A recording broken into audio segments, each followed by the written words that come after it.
في الحلقات اللي فاتت احنا بنينا الفورم وبنينا الشيتات اللي ليها علاقه بالاوبريشن وليها علاقه بالاوردرات وخدمه العملاء. النهارده هنبني حاجه مهمه جدا وهو شيت المرتجعات، وهنتعلم اللي احنا ازاي نربط شيت المرتجعات ده بشيت الاوبريشن عشان كل حاجه تسمع في بعض زي ما قلنا في اول الفيديو او الهدف من الكورس اصلا.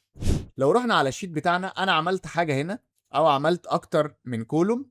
اول كولوم فيه رقم الاوردر، وده عباره عن دروب داون ليست من خلالها بختار كل الاوردرز اللي موجوده عندي في الداتا سيت بتاعتي عشان يسهل عليا ان انا ما اقعدش اكتب او ادخل قيم خطا، فبالتالي ما يطلعليش الداتا اللي مرتبطه بالاوردر ده. وعندي هنا بقى تاريخ استلام المرتجع، وده برده معمول لي داتا فاليديشن عشان يطلع التاريخ، او بمجرد ما ادوس على السيل دي او الخليه يطلع لي الكالندر ده عشان برده ما ادخلش قيم خطا.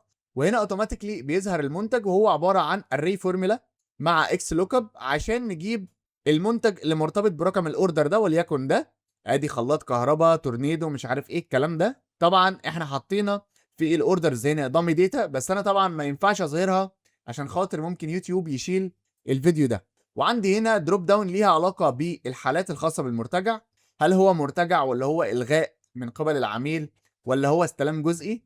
وعندي هنا عدد القطع المرتجعه وكمان عدد القطع التي تم تسليمها لشركه الشحن، وهنا هي عباره عن القطع اللي كانت طالعه في اصل الاوردر او الكميه اللي طالعه من الاوردر ده، والقطع المستلمه من العميل. والعمود ده عباره عن ان احنا طرحنا عدد القطع المرتجعه ناقص عدد القطع اللي كانت طالعه اوريدي في الاوردر. لحد دلوقتي طبعا احنا مش فاهمين الصوره بشكل كامل، تعالوا بقى نروح نشوف القصه دي.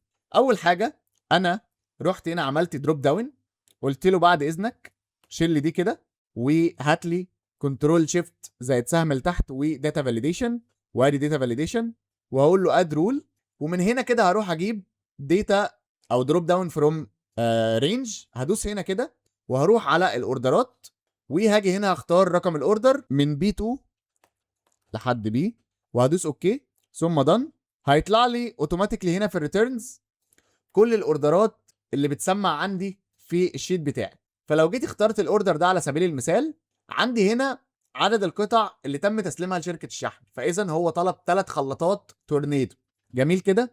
على سبيل المثال انا هنا كنت مطلع الاوردر وليكن بتاريخ معين، استلمت الاوردر بتاريخ مثلا 10/9. حاله المرتجع هنا بقى او حاله الاوردر ده ايه؟ هل هو مرتجع ولا هو الغاء ولا هو استلام جزئي؟ خلينا ناخد اول حاجه استلام جزئي عشان نفهم العمودين دول بيشتغلوا ازاي.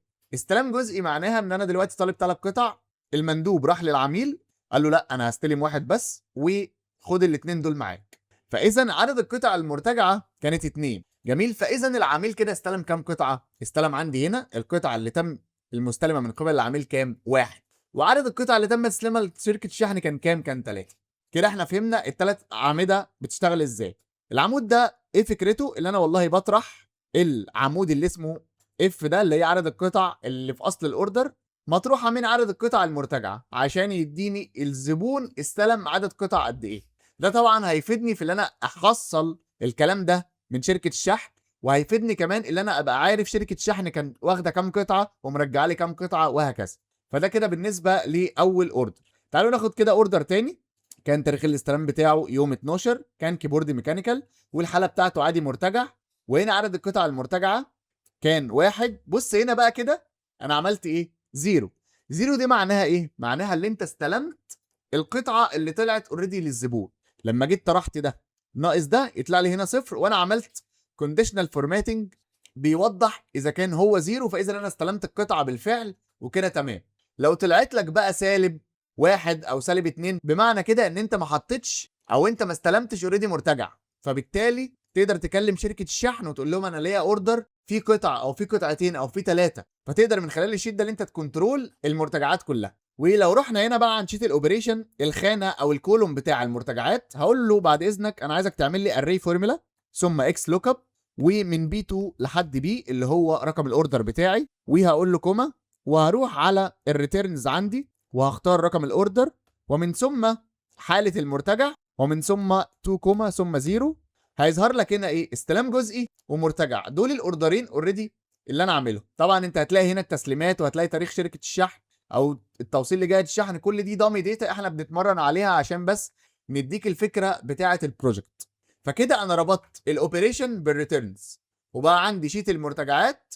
اقدر انا من خلال شيت المرتجعات ده اضيف فيه كمان التاريخ اللي راح بيه لشركه الشحن عادي، هنا مفيش مشكله، ممكن اخده كمان من شيت الاوبريشن. واقدر ان انا اضيف تفاصيل اكتر واكتر على حسب الفكره بتاعتك وعلى حسب المعلومات او المشاكل اللي انت بتقابلها عندك في الشركه بتاعتك. فكده احنا ربطنا شيت الريتيرنز بالاوبريشن، وكريتنا شيت خدمه العملاء وشيت الاوبريشن، بجانب طبعا شيت الاوردرات مع الفورمز. في الحلقات اللي جايه هنتعلم ان احنا ازاي اوريدي نكريت شيت شركه الشحن وكمان نربطه بالاوبريشن عشان نشوف الفكره دي. ولو عجبك الفيديو لايك وشير سبسكرايب ويفعل زر الجرس عشان دايما يجيلك النوتيفيكيشن بتاعت الكورسات الجديده.